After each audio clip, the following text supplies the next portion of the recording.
Hi, Cynthia Robertson here.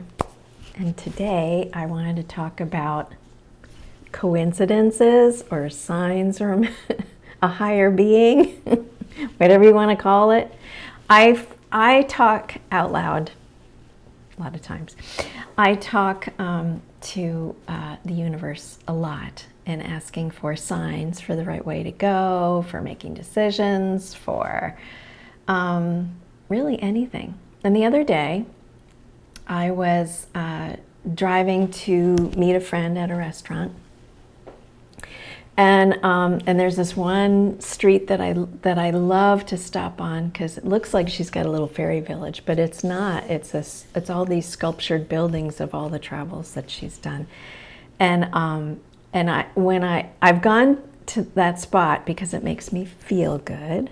It's like a meditation for me. I just kind of be under her trees and looking at, just on the sidewalk, looking at her little villages that she created, and I've always been like, God, I wonder who the artist is and what her story is, and I would love to meet her.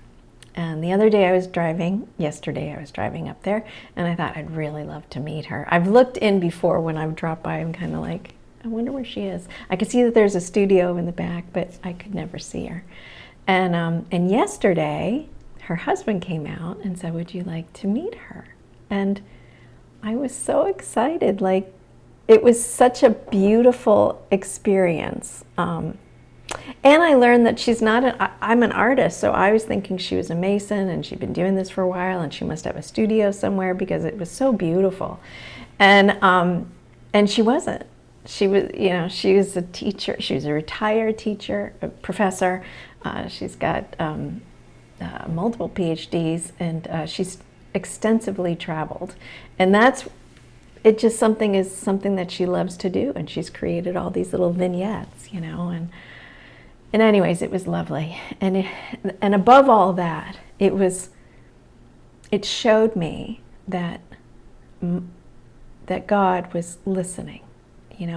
It's in the last number of years, I've realized that it's not just prayers, when I'm actually writing a prayer or thinking it's a prayer, but my thoughts are important to my higher power.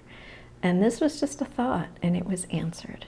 And so if you want to see if something is caring for you, I have a little box. I've done it as a God jar too. I call it a God jar. Right now it's a little box because I have a little box. And I write all the things that happen that are coincidences or serendipitous moments or circumstances that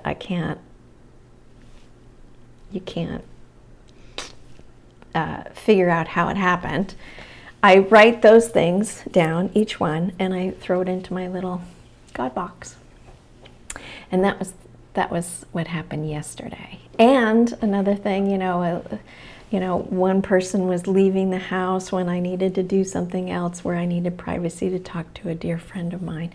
And that, again, it was just those little moments, and it doesn't have to make sense to anybody else.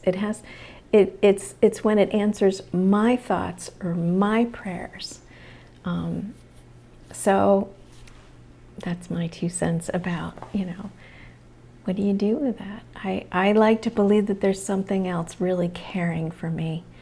And I need to have evidence to remind myself that I am cared for, I am lovable, and I am worthy of just knowing my thoughts. That I'm important. So, thank you. I'll talk to you next time. Subscribe to my channel, and I will see you. Bye.